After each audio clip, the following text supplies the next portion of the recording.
Hello friends, welcome to my channel teaching study learn. साथियों, आज की इस वीडियो में 25 जनवरी 2023 को होने वाले सीटेट के बारे में चर्चा करेंगे।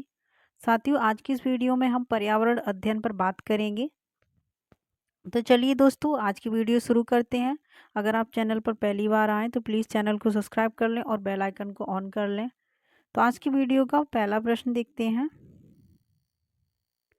और ये जो पेपर कराया जा रहा है ये 1 to 5 का पेपर है सीटेट का, और ईवीएस इसमें कराया जाएगा।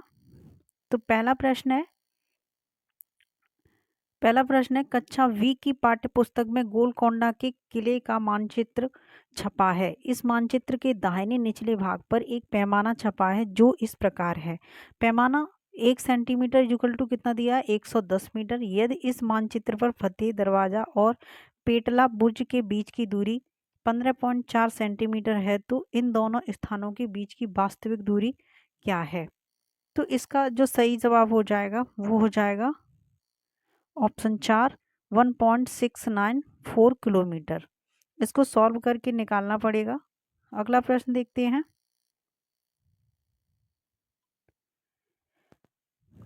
प्रश्न अगला है, सरकारी कानून जिसके अनुसार कोई भी व्यक्ति सांप को पकड़ व रख नहीं सकता इस अधिनियम के अंतर्गत आता है।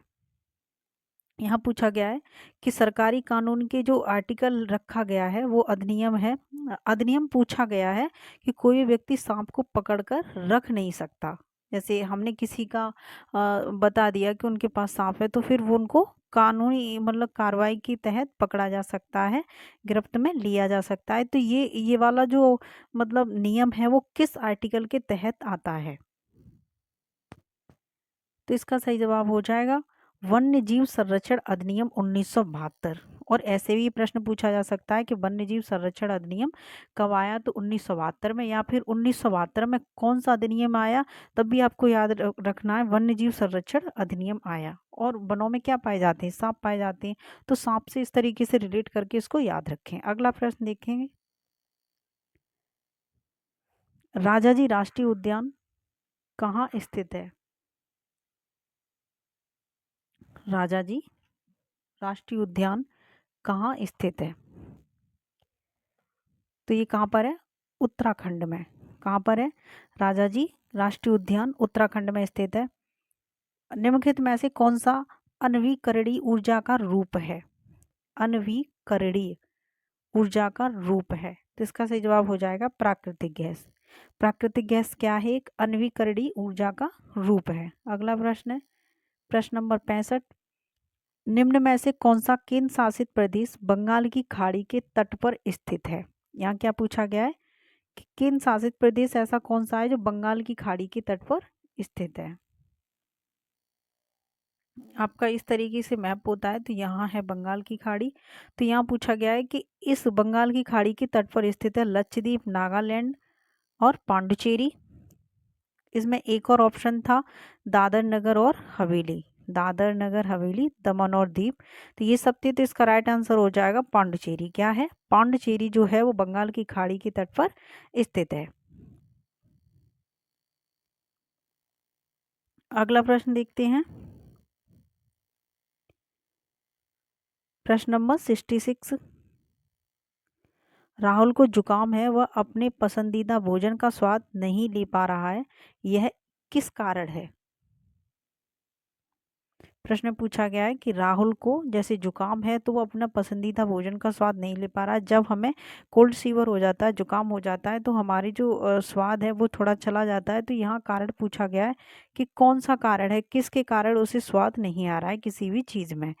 तो इसका सही जवाब हो जाएगा जुकाम से उसकी सूंघने की अनुभूति प्रभावित हो गई है। क्या हो जाएगा, जुकाम से उसकी सूंघने की अनुभूति प्रभावित हो गई है, इसके कारण उसे मतलब किसी भी चीज को खाने में स्वाद नहीं आ रहा है। अगला प्रश्न है, अभी मैंने बताया था जो वन्यजीव संरक्षण अधिनियम है वो कब आया था, तो सन 1972 में आया। अब यहाँ पूछा गया है कि वन्यजीव संरक्षण सप्ताह किस माह के पहले सप्ताह के दौरान मनाया जाता है। किस माह में मनाया जाता है? मनाया तो आर्टिकल तो आपका 1972 में आया, लेकिन जी हर साल जो मनाया जाता है अधिनियम डेट, वो किस महीने में मनाई जाती है? तो इसका सही जवाब हो जाएगा अक्टूबर में। कब मनाई जाती है? अक्टूबर में वन्यजीव संरक्षण मनाया जाता है। वो भी अक्टूबर के पहले सप्ताह किस माह के पहले, मतलब अक्टूबर के पहले सप्ताह में मनाया जाता है। अगला प्रश्न है 68 जल संग्रहण एवं संरक्षण में योगदान के लिए वर्ष 2015 में किसने स्टॉकहोम जल पुरस्कार जीता था? तो इसका सही जवाब हो जाएगा राजेंद्र सिंह। किसने जीता था? राजेंद्र सिंह ने जीता था। प्रश्न नंबर है 69। ये सूची वाला प्रश्न है, इसको भी एक बार देख लीजिए। बहुत ऐसे प्रश्न आते हैं। सूची फर्स्ट में दिया गया है स्थान और सूची सेकंड में दिया गया है सामान्य घर।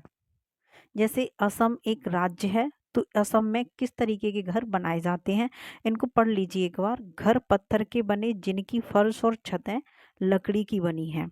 घर किसके? पत्थर के बने, जिनका जो फर्श है, जमीन है, और छतें हैं वो किसकी हैं? लकड़ी की बनी हुई हैं। अगला आप देखते हैं पत्थर या लकड़ी के बने घर जिनकी छतें ढालू हैं। ठीक है, घर किससे बने? या तो पत्थर से बने या फिर लकड़ी से, लेकिन उनकी छतें याद रखो, छतें कैसी हैं? ढालू। तो ये इस तरीके के घर किस राज्य में बनाए जाते हैं? अगला प्रश्न है मिट्टी की मोटी दीवारों के घर जिनकी छतें कटीली झाड़ियों की बनी है। इसमें क्या बताया गया है कि जो दीवारें बनी हैं वो मोटी हैं, और किसकी बनी है? मिट्टी की बनी है दीवारें, मोटी। मिट्टी की मोटी दीवारें हैं जिनकी छतें कैसी हैं? कटीली झाड़ियों की बनी हुई हैं। और यहाँ पर प्रश्न नंबर 4 कह रहा है बहुमंजिले घर जिनकी बड़ी खिड़कियां कांच की हैं। यहाँ पर बहुत मंजिल के घर बनने होते हैं, लेकिन जो खिड़कियां होती हैं वो कैसी होती हैं? कांच की होती हैं। अब ये सारे हमें मिलान करना है कि इस तरीके के घर कहाँ पाए जाते हैं। तो देखते हैं क्या होगा इसमें। और भी आगे है। और प्रश्न नंबर सॉरी, ऑप्शन इसमें पांचवा है बांस के खम्भों पर बने ऊंचे घर जिनकी छतें ढालू हैं। यहाँ घर किसके? दो छतें हो गई ढालू, लेकिन यहाँ पर बांस के खम्भों पर बने हैं ऊंचे घर। और वो जो एक एक अभी एक ऑप्शन में दिया गया था वो आता है पत्थर लकड़ी के बने घर जिनकी छतें ढालू हैं। तो अब इसका मिलान करते हैं। तो देखो, असम में बांस के घर पाए जाते हैं। कैसे पाए जाते हैं? बांस के घर पाए जाते हैं। तो ये ए का हो जाएगा सही जवाब। याद रखें असम में जो घर होते हैं वो बांस के घर होते हैं और छतें उनकी कैसी होती हैं? ढालू होती हैं। तो इसका ए सही हो गया। ठीक है, अब यहाँ देखते हैं लेह लेह लद्दाख में कैसे घर पाए जाते हैं। तो जो लद्दाख है उसमें घर पाए जाते हैं घर पत्थर के बने जिनकी फर्श और छतें लकड़ी की बनी होती हैं। लद्दाख है, लद्दाख में ला आ रहा है, तो इसकी छतें लकड़ी की बनी होती हैं। तो इसका राइट आंसर क्या हो जाएगा? बी हो जाएगा। याद रखें छतें सबकी अलग अलग हैं, तो इतनी याद रखें कि जो लद्दाख है उसमें छतें किसकी? लकड़ी की बनी होती है लद्दाख में। ठीक है, लेह लद्दाख में। अब मनाली में किस तरीके के घर पाए जाते हैं? तो जो मनाली में पाए जाते हैं उनकी छतें ढालू होती हैं, लेकिन वो घर किसके बने होते हैं? पत्थर और लकड़ी के बने होते हैं। किसके? पत्थर और लकड़ी के बने होते हैं। तो इसका सी सही हो जाएगा। अब राजस्थान में कैसे होते हैं? राजस्थान में आप लोगों को पता होगा वहाँ झाड़ियाँ पाई जाती हैं और मिट्टी के घर बनाए जाते हैं लीप कर। तो इसका राइट आंसर हो जाएगा ऑप्शन डी। ठीक है, तो ये इसके सही जवाब थे। तो इसका सही जवाब क्या हो जाएगा? ऑप्शन ए इसमें मिल रहा है, ये इसका सही जवाब होगा। प्रश्न नंबर 70 देखेंगे। स्वाद कलिकाओं का सही अनुक्रम जीभ के सिरे से अगल बगल और फिर पीछे तक का क्या होगा? जो हमारी जीभ है वो जीभ स्वाद लेती है, तो कहाँ पर किस जगह पर कौन सा स्वाद होता है? तो यहाँ क्रम पूछा गया है। ठीक है, तो पहले हो जाएगा मीठा, फिर कैसा लगता है भोजन? नमकीन, नमकीन, फिर खट्टा, फिर कड़वा। तो इसका राइट आंसर हो जाएगा ऑप्शन बी। अगला प्रश्न है 71। किसी पौधे अथवा जंतु की प्रजाति जिसका गंभीर रूप से विलुप्त होने का खतरा हो उसे क्या कहते हैं। जैसे कोई भी पौधा है या जंतु है, धीरे धीरे से गायब हो जाते हैं, ठीक है, तो विलुप्त हो जाते हैं, तो इस तरीके की जो अ, घटना होती है तो उस घटना को क्या कहा जाता है। तो ऐसी घटना को कहा जाता है संकटापन प्रजाति। क्या कहा जाता है? संकटापन प्रजाति। अब ये प्रश्न अक्सर बहुत पूछा गया है, इसको याद रखें कि कोई भी जंतु या पौधे की मतलब धीरे धीरे नष्ट हो जाना या विलुप्त हो जाना, खत्म होता जा रहा है किसी भी राज्य से, तो उस पेड़ या उस जंतु को हम संकटापन प्रजाति कहते हैं।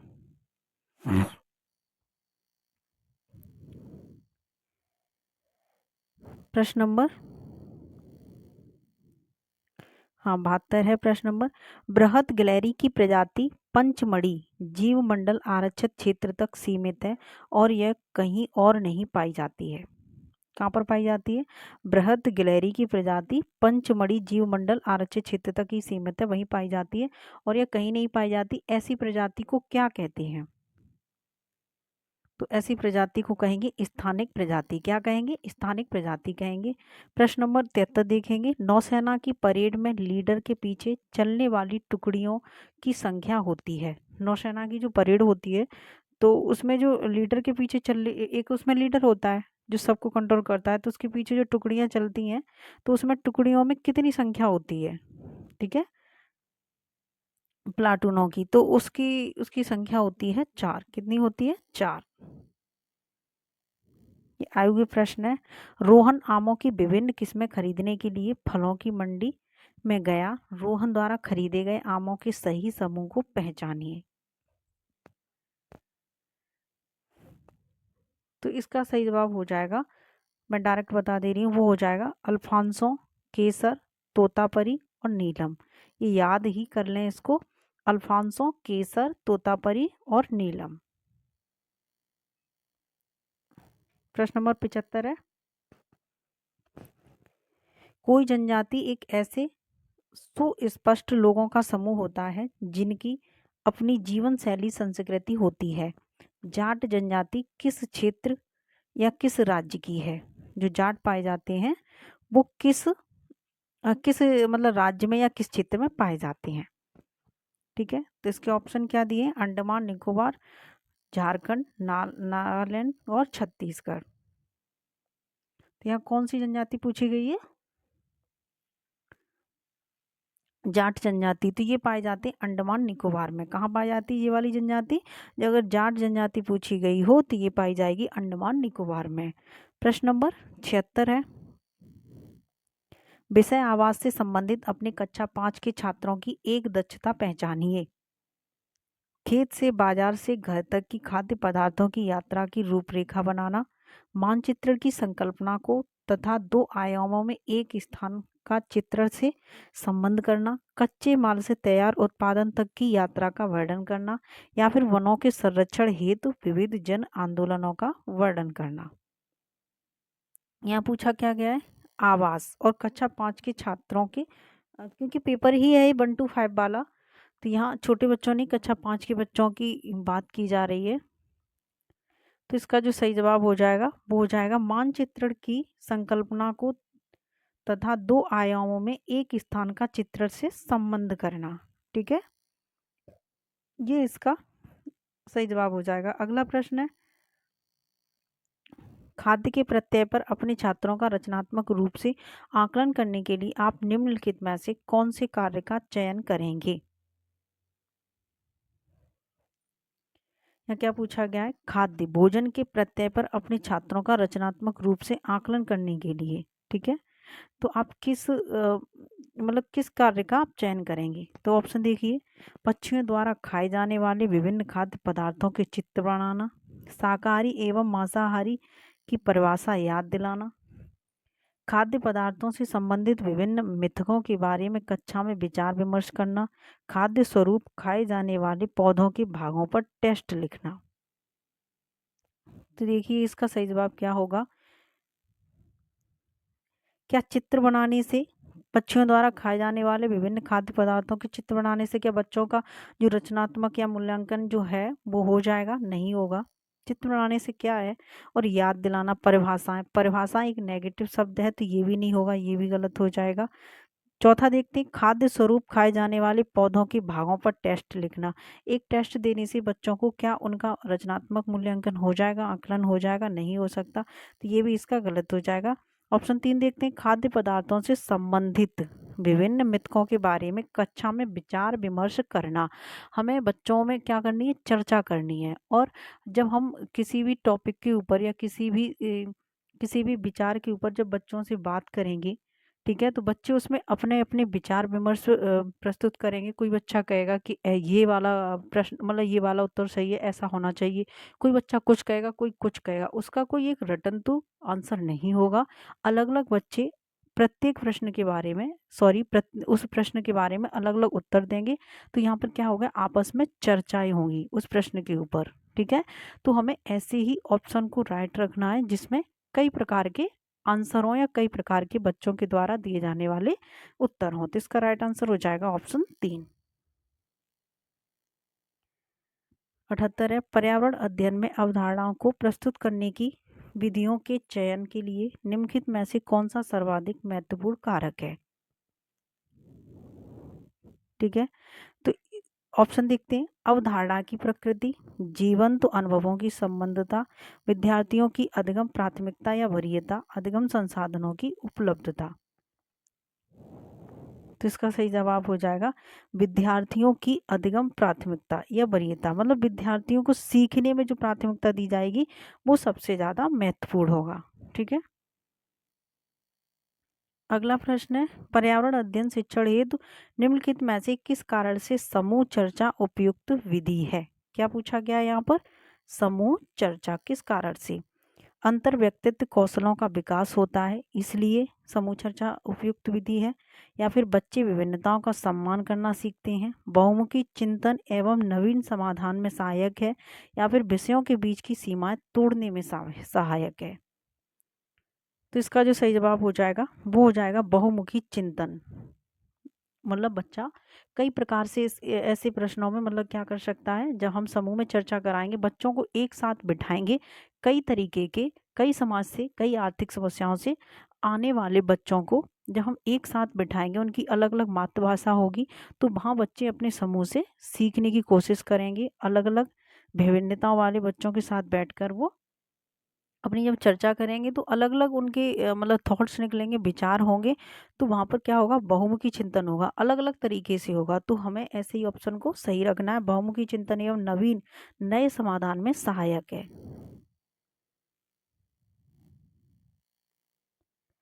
प्रश्न नंबर 79 है, पर्यावरण अध्ययन शिक्षण हेतु निम्नलिखित में से किस कारण से समूह चर्चा उपयुक्त विधि है। ये हो चुका है प्रश्न। अगला प्रश्न देखते हैं, प्रश्न नंबर 80, कक्षा 5 के छात्रों के लिए परिवार एवं मित्र विषय के लिए एक दक्षता की पहचान कीजिए। यहाँ क्या ऑप्शन रखा गया है, परिवार एवं मित्र, सामुदायिक भोजन खाने के कारण का उल्लेख कीजिए। जिसमें उल्लेख आ जाए, परिभाषा दीजिए, तो ये नेगेटिव शब्द है, देखते ही गलत हो जाएगा। दूसरा है, स्थानांतरण तथा विस्थापन में अंतर स्पष्ट कीजिए। अगला देखते हैं, ग्रामीण तथा शहरी क्षेत्रों में घरों की सामग्री में अंतर स्पष्ट कीजिए। यहाँ क्या पूछा गया, परिवार एवं मित्र, लेकिन यहाँ क्या आ गया, ग्रामीण और शहर, तो यहाँ परिवार और मित्र का तो कोई ऐसा संबंध नहीं रहा, बहुत दूर की बात होगी, तो ये गलत हो जाएगा। स्पष्ट कीजिए कि विविध प्रकार की वस्तुओं के निर्माण के लिए भिन्न औजारों एवं सामग्री की आवश्यकता क्यों होती है। तो ये भी यहाँ पर सही नहीं होगा, क्योंकि यहाँ पर परिवार और मित्र का इससे ऐसा कोई संबंध दिख नहीं रहा। तो इसका राइट आंसर हो जाएगा ऑप्शन बी, स्थानांतरण तथा विस्थापन में अंतर स्पष्ट कीजिए। अगला प्रश्न है, प्रश्न नंबर 81, ईवीएस की पाठ्य पुस्तकों में वृत्तांतों को व्यापक रूप से शामिल किया गया है जिससे कि क्या हो सके।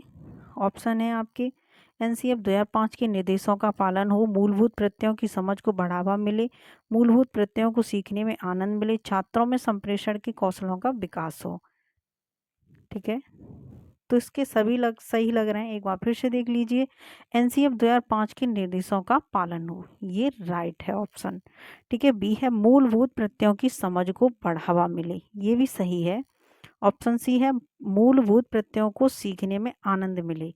इसमें आनंद की ऐसी कोई बात नहीं है, तो ये गलत हो जाएगा। छात्रों में संप्रेषण, संप्रेषण एक दूसरे से विचार विमर्श करना, अपने विचारों को आदान प्रदान करना संप्रेषण कौशल है, तो ये भी सही है। तो इसमें देख लीजिए ए बी, सॉरी ये वाला गलत हो जाएगा, ए बी सी सही होगा, मूलभूत प्रत्ययों को सीखने में आनंद मिले, तो ये सही है। ए बी सी देखो कहीं है, ए बी सी ये वाला सही हो जाएगा। अगला प्रश्न है,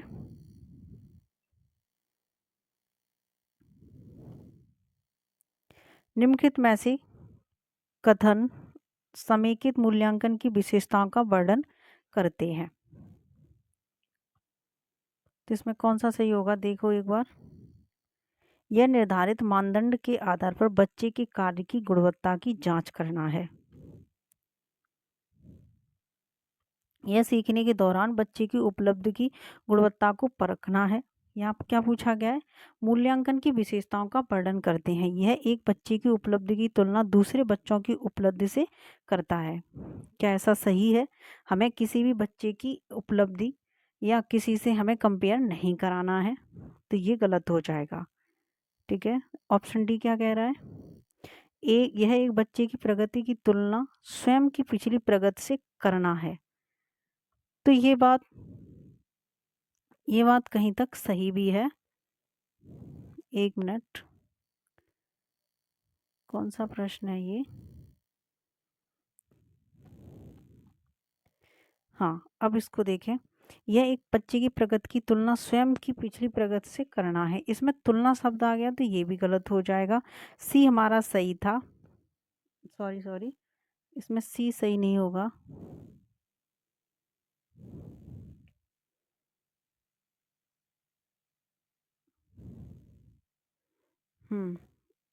प्रश्न नंबर ऑप्शन ए, सॉरी पहला है यह निर्धारित मानदंड के आधार पर बच्चे के कार्य की गुणवत्ता की जांच करना है। तो मूल्यांकन जब करते हैं बच्चे की, मूल्यांकन करके ये देखते हैं कि बच्चा कहाँ पर है, क्या स्थिति है बच्चे की, तो ये वाला सही हो जाएगा। इसमें ए और सी ऑप्शन सही होंगे, तो इसका राइट आंसर हो जाएगा ऑप्शन बी। प्रश्न नंबर 24 है राष्ट्रीय पाठचर्या रूपरेखा 2005 के अनुसार ईवीएस पाठचर्या में सुझाए गए 6 थीमों में से निम्नलिखित में से एक थीम कौन सी है। आपकी कितनी थीमें हैं, तो 6 हैं, तो यहाँ थीम पूछी गई है, तो इसमें से एक जो थीम है वो है आश्रय। कौन सी है, आश्रय है। पशु पौधे हमारे चारों ओर परिवर्तन ये नहीं है। अगला प्रश्न है 85 ईवीएस पाठचर्या में थीम परिवार और जो पाठचर्या में थीम रखी गई है परिवार और मित्र सम्मिलित करता है, ये कहाँ पर किस थीम में आता है, तो ये आता है कार्य और खेल में। कहाँ आता है, कार्य और खेल में आते हैं परिवार और मित्र। अगला देखेंगे, सविया ने अपने चित्र में आकाश को हरा और पेड़ को नीला रंग किया, उसके शिक्षक को पहले क्या करना चाहिए। सविया से आकाश और पेड़ का चित्र देखने के लिए कहें और चित्र फिर से बनवाने को कहें। अगला प्रश्न क्या है, ऑप्शन क्या है, सविया को बताएं कि आकाश नीला होता है और पेड़ हरे होते हैं और उसने गलत रंग किया है। उसके चित्र की सराहना करें और पूछें कि उसने इन रंगों का चयन क्यों किया है। अगला है ऑप्शन, सविया को बगीचे में ले जाएं और उसे आकाश और पेड़ दिखाएं, तो इसका जो सही जवाब हो जाएगा वो हो जाएगा ऑप्शन 3। उसके चित्र की सराहना करें, ऐसा नहीं कि बच्चे ने गलत रंगों को फिल कर दिया है तो उसको डांटें फटकारें कि आपने ऐसा क्यों किया, नहीं, उसे कहें बहुत अच्छा किया है, अच्छा किया है, लेकिन फिर उसको बाद में दिखाएं, बताएं कि हाँ सॉरी उसको फिर पूछें कि इन रंगों का ही उसने चयन क्यों किया है, क्या उसने ऐसा देखा है वातावरण में कि आकाश हरा होता है और पेड़ पौधे नीले होते हैं। तो बच्चों को डांटे नहीं, उसकी सराहना करें और उन रंगों के बारे में उनसे चर्चा करें या फिर उसके बारे में उनसे पूछें। अगला प्रश्न है, पर्यावरण अध्ययन का पाठ्यक्रम निम्नलिखित में से किस प्रकार संगठित है। बच्चे के निकटस्थ परिवेश से प्रारंभ होकर व्यापक पर्यावरण तक। हाँ तो ये ऑप्शन सही है, क्योंकि हम जो पर्यावरण अध्ययन के बारे में सीखते हैं, कहाँ से सीखते हैं, अपने परिवार से लेके आस पड़ोस तक, तो ये क्या है, निकटस्थ परिवेश से प्रारंभ होकर व्यापक मतलब दूर तक। फिर है व्यापक पर्यावरण से प्रारंभ होकर बच्चे के निकटस्थ परिवेश तक। क्या हम कोई चीज़ सीखते हैं तो पहले दूर से सीखते नहीं, अपने आसपास से और अपने पास से पहले सीखना स्टार्ट करते हैं, दूर से नहीं, तो ये गलत हो जाएगा। और प्रश्न नंबर सी है, स्व के रूप में बच्चे से प्रारंभ होकर स्व के रूप में व्यापक संदर्भ तक। ठीक है, तो ये स्वयं के बारे में कहा गया है, तो ये सही हो जाएगा। स्व के रूप में व्यापक संदर्भ से स्व के रूप में बालक तक, ये गलत हो जाएगा। तो इसका ए और सी सही है, इसका राइट आंसर हो जाएगा ऑप्शन 3। इसका सही जवाब हो जाएगा ऑप्शन 3। अगला प्रश्न है, निम्नलिखित में कौन से कथन बच्चों के पर्यावरण से सीखने के बारे में सर्वाधिक उपयुक्त हैं? बच्चे मतलब पर्यावरण के बारे में जो सीखते हैं वो ऐसा ऑप्शन कौन सा है जो सही है? बच्चे अपने प्रयासों से अकेले सीखते हैं। फिर अगला है, बच्चे पर्यावरण से अंतःक्रिया द्वारा सीखते हैं। बच्चे अपने दोस्तों के साथ चर्चा द्वारा सीखते हैं, ये भी सही है। बच्चे अपने दोस्तों के साथ चर्चा द्वारा सीखते हैं, तो ये ऑप्शन सी सही है। बच्चे शिक्षक की व्याख्या से सीखते हैं, तो यहाँ व्याख्या एक नेगेटिव शब्द है, हमें देखना ही नहीं है आगे, इसको गलत कर देना है। और इसमें ऑप्शन क्या है, बच्चे पर्यावरण से अंतःक्रिया द्वारा सीखते हैं, क्रियाकलाप करके सीखते हैं, तो ये भी सही है। अब ये है कि अकेले सीखते हैं, ऐसा कुछ नहीं है। समूह चर्चा या किसी के साथ बैठकर या कुछ चीज़ें देखकर तब भी बच्चे सीखते हैं, अकेला शब्द नेगेटिव है, तो इसका राइट आंसर बी और सी हो जाएगी। इसमें कूट नहीं दिए गए हैं, अगर ऑप्शन में दिया गया हो तो यहाँ आप कर सकते हैं बी एवं सी, 2 ऑप्शन सही होंगे। तो आज की वीडियो बस इतना ही था साथियों। आज की वीडियो कैसी लगी, आपके लिए कितनी महत्वपूर्ण थी, हमें कमेंट करके ज़रूर बताएं।